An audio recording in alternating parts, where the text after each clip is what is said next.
ஆமை ஒன்று ஆற்றை கடப்பதற்காக ஆற்றில் இறங்கியது. அப்போது ஒரு தேள் ஓடி வந்து, "ஆமை அண்ணா, நான் அவசரமா அக்கறைக்கு போக வேண்டியிருக்குது. உன் முதுகில் ஒரு ஓரமா இடம் கொடுத்தீன்னா, நான் பாட்டுக்கு அமைதியா அக்கறை போய் சேர்ந்துடுவேன்" என்றது. ஆமைக்கு பாவமாக இருந்தது. இருந்தாலும் ஒரு எச்சரிக்கைக்காக உன்னை பார்த்தா எனக்கும் பாவமா தான் இருக்குது. முதுகுல ஏத்திக்கிட்டு போறேன். ஆனா வழியில ஏதாச்சும் சேட்டை கீட்டை பண்ணினேன்னு வச்சுக்கோ, உரிச்சுப்புடுவேன். சரியா? முதுகில் ஏற்றிக் கொண்டது. தேளும் சந்தோஷமாய் ஏறிக்கொண்டது. சிறிது தூரம் போனதும் தேளுக்கு ஒரு சந்தேகம். பாறை மாதிரி இருக்குதே இந்த ஓடு. இதுல கொட்டினா வலிக்குமா? சரி, லேசா கொட்டித்தான் பாப்போமே. மெல்ல ஒரு கொட்டு கொட்டியது. ஆமை கேட்டது, ஏன் என்ன பண்ற? இல்லண்ணே, தெரியாம குடுக்கு பட்டுடுச்சு. மன்னிச்சிடுங்க ஆமை அதை பெரிதாக எடுத்துக் கொள்ளவில்லை.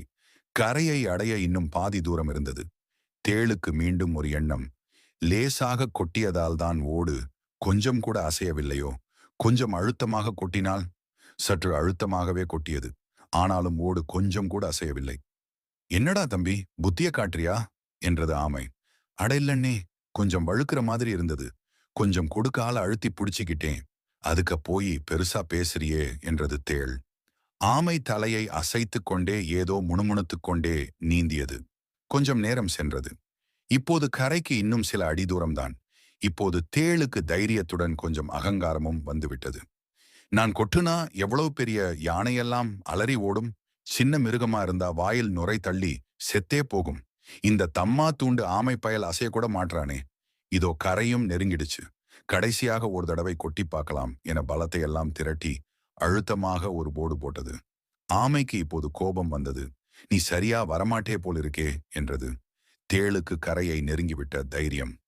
பிறந்த நாள் முதலாவே கொட்டி கொட்டி பழகிட்டேன். இந்த 10 நிமிஷம் பயணத்துக்காகலாம் பழக்கத்தை மாத்திக்க முடியாது. இது பழக்க தோஷம். நீதாம்பா கொஞ்சம் அனுசரிச்சு போகணும் என்றது. ஆமை சிரித்தபடியே சொன்னது, உனக்கு இருக்கும் பழக்க தோஷம் மாதிரியே எனக்கும் ஒண்ணு உண்டு.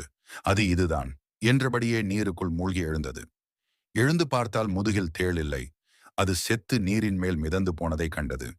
பிறரின் உதவியை ஒருபோதும் சோதனை செய்து பார்க்காதீர்கள்.